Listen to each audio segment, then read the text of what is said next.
Welcome back to my YouTube channel. My name is Roxanne, the Tiny Taster, and today's recipe is a fab Parsi style Mawa Cake. Now this is actually a really simple recipe, especially if you're a baker. It's pretty straightforward.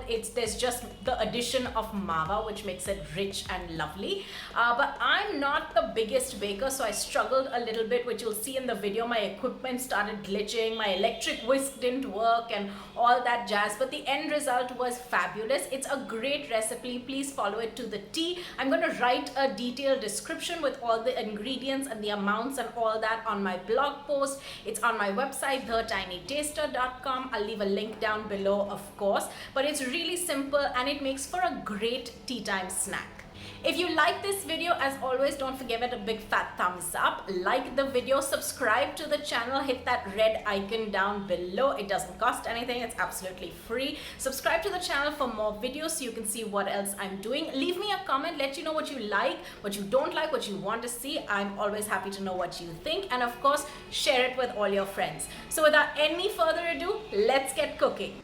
We start by adding all the wet ingredients together. So in a bowl, add in your butter and your granulated sugar, and then take your electric beater and whisk this all together. Now I did warn you that I had problems with this. My beater just stopped working halfway and it was not a deep enough bowl to mix all this, so I had to eventually do it by hand. I do not recommend this.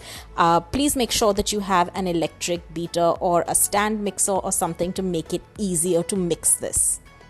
Once you've mixed your butter and sugar, add in your eggs followed by milk and then whisk this all together. Again, I recommend that you use your electric whisk or mixer and try not to do this by hand, just so that you don't get any lumps and it's easier to get a smooth batter. Add a little bit of vanilla essence. It just helps to cut that egg flavor, and then just keep whisking through. Now once your wet mixture or your wet batter is whisked together nicely, you want to start adding in all your dry ingredients. You need to add in your flour. I suggest using a sieve so that it avoids lumps and it just makes it easier.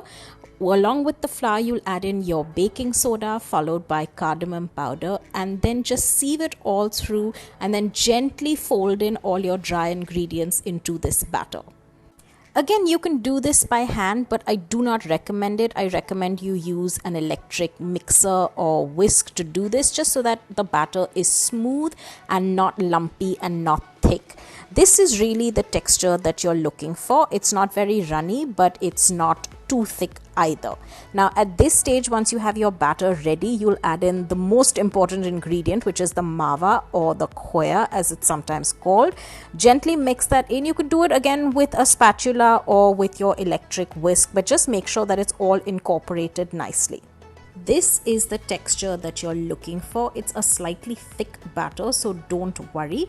But once you've achieved this, it's all ready to go into the oven. Just make sure to grease your baking pan with some butter. I've lined mine with some parchment paper as well. It just makes it easier to pull out later.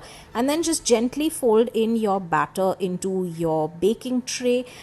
Just try and smoothen out the tops from the side, and then just before it goes in, pat it down so that the batter is even and not lumpy in one area.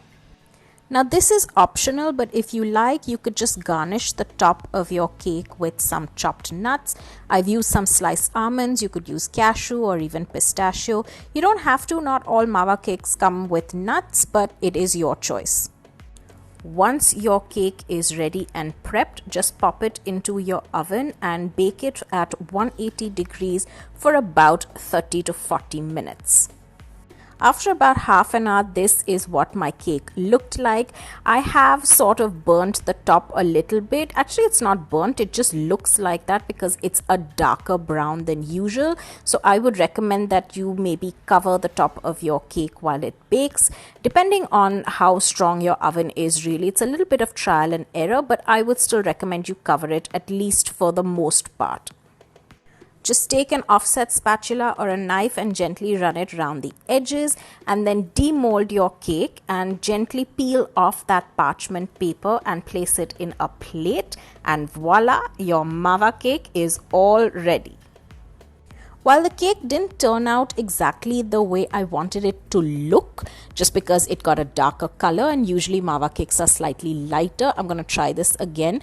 But let me assure you that it smelled insane and it tasted delicious.